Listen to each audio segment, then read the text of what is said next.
હું ગૃહના અધ્યક્ષ તરીકે રાઠોડ કર્મરાજ કેતનસિંહની દરખાસ્ત મૂકું છું. હું એને આર્થિક ટેકો આપું છું.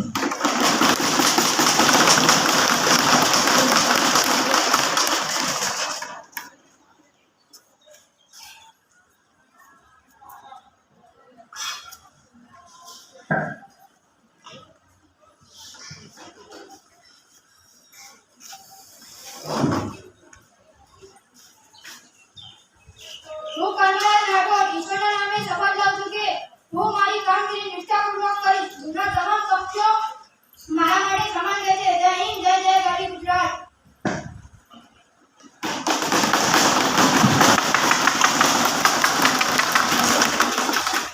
ગૃહનું કામકાજ શરૂ કરવામાં આવે.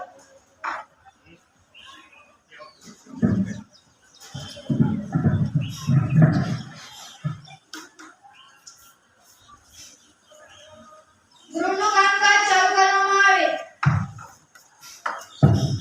માનનીય અધ્યક્ષ શ્રી, થોડા સમય પહેલા અમદાવાદ વિમાન દુર્ઘટનાના ગંભીરાપૂર્ણ અકસ્માતમાં આપણા સૌના સ્વજનોના આઘાતે થયેલા અવસાનનો શોક પ્રસ્તાવ મૂકું છું. 2 મિનિટનું મૌન પાડી પછી ગૃહનું આગળનું કામ શરૂ કરવામાં આવશે.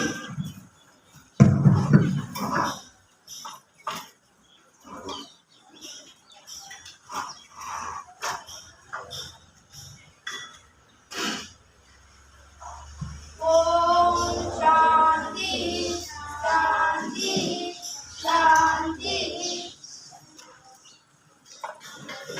સૌપ્રથમ સરકાર આ વર્ષનું અંદાજપત્ર રજૂ કરે.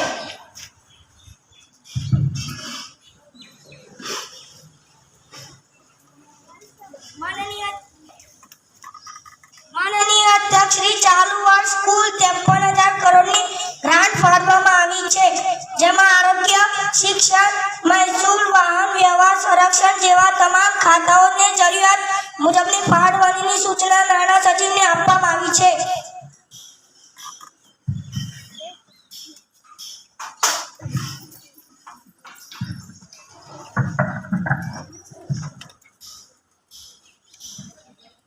માનનીય અધ્યક્ષ શ્રી, વન અને પર્યાવરણ ક્ષેત્રે કુલ ગ્રાન્ટના 5% રકમની ફાળવણી કરવામાં આવી છે, જે પૂરતી નથી. રોપાઓ, ઉછેર અને જાળવણી માટે આ રકમ ઓછી છે. સરકારશ્રીને વિનંતી કે વધુ રકમ ફાળવવામાં આવે.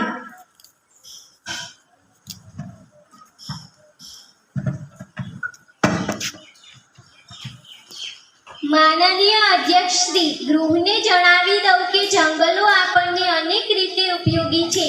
તે ઇમારતી લાકડું આપે છે, વરસાદ લાવે છે, પર્યાવરણને સ્વચ્છ રાખે છે, ફળ, ફૂલ અને ઔષધિઓ આપે છે.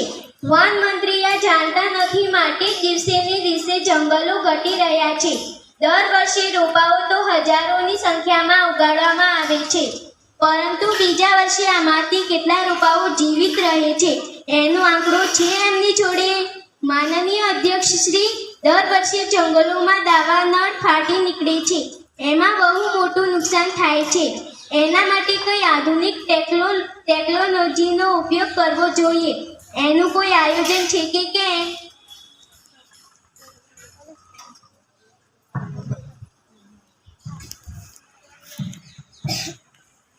માનનીય અધ્યક્ષ શ્રી, લોક ભાગીદારીથી વધુમાં વધુ વૃક્ષારોપણ થાય એવો સંકલ્પ સરકારશ્રીને સાર્થક કર્યો છે. દાવાનળ માટે વન સંરક્ષકોની મદદથી આગને કાબૂમાં લેવાની તાલીમ આપવામાં આવી છે અને ડ્રોન ખરીદી માટે તો ગ્રાન્ટની માંગણી કરી છે.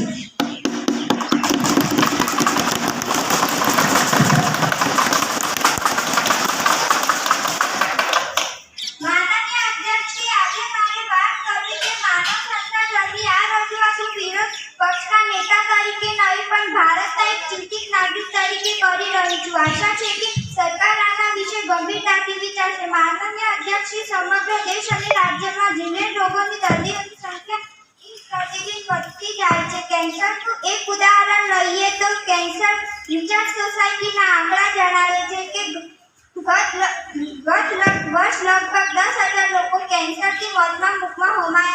એમાંથી 20 ગણા લોકો સારવાર હેઠળ છે. આ રોગ થવાના કારણોમાં વ્યસન, વધુ પડતો રાસાયણિક ખાતરનો ઉપયોગ, જંતુનાશક દવાઓનો ઉપયોગ, ફાસ્ટ ફૂડ વગેરે જવાબદાર છે. અગાઉના સમયમાં મોટાભાગે એવું બનતું કે લોકો વ્યસન કરતા હતા તેમને જ કેન્સરનો રોગ થતો હતો, પરંતુ હાલના સમયમાં કેન્સર થાય છે એમને ક્યારેય વ્યસન કર્યું નથી.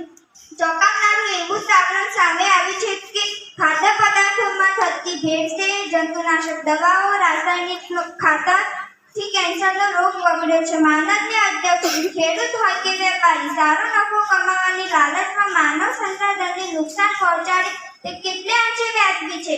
આમાં એવી કોઈ કાયદાકીય જોગવાઈ કે સરકાર દરમિયાનગીરી ન રહી શકે? એવી દવાઓ પર સરકાર પ્રતિબંધ ન લાવી શકે? માનવ સંસાધનના મોટા ભાગે રાજ્ય અને દેશો આર્થિક વિકાસ શા કામનો છે? માનવ સંસાધનને એ કોઈ પણ દેશની કરોડરજ્જુ છે એમ ન ભૂલવું જોઈએ.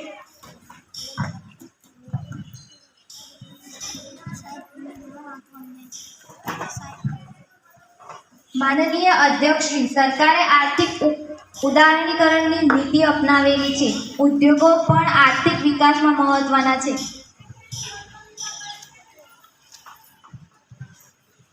જ્યારે માનવ સંસાધન જ નહીં હોય તો આર્થિક વિકાસનો શો કમાવાનો? આમાંથી આપણને જબરો નફો મળે છે કેમ નથી કરવાના?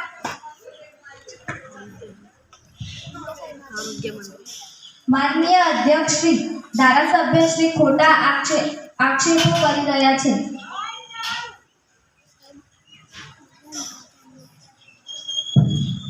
શાંતિ રાખો. પોતાની રજૂઆત યોગ્ય રીતે કરો.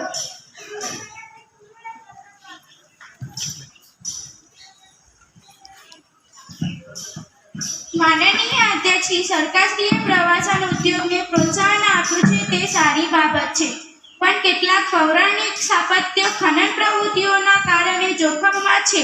જેમાંનો એક અમારો ઈડરિયો ગઢ છે. ઈડરિયો ગઢ એ ઐતિહાસિક ધરોહર છે. હાલ ખનીજ માફિયાઓના કારણે ખનન પ્રવૃત્તિ જોરશોરમાં ચાલે છે.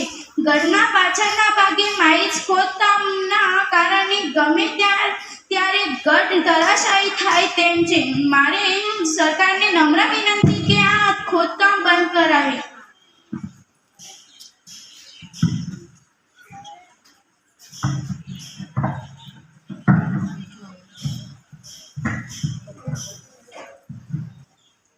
માનનીય અધ્યક્ષશ્રી, આપના માધ્યમથી જાણો કે આ બાબત તપાસ કરતા એવું માલુમ થયેલ છે કે આ જમીન ખાનગી માલિકીની છે, જેથી એમે હસ્તક્ષેપ કરી શકાય એમ નથી.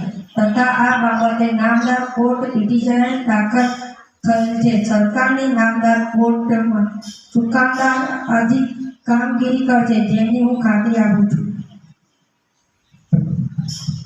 ગૃહનું કામકાજ કાલ પર મુલતવી રાખીએ છીએ.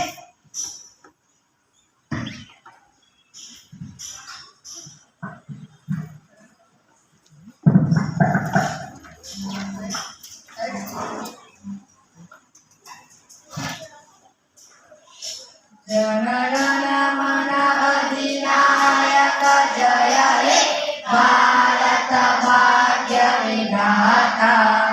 પંજાબ સિંધ ગુજરાત મરાઠા દ્રાવિડ ઉત્તર ગંગા વિજય હિમાચલ યમુના ગંગા ઉત્તર જલધિ તરંગા.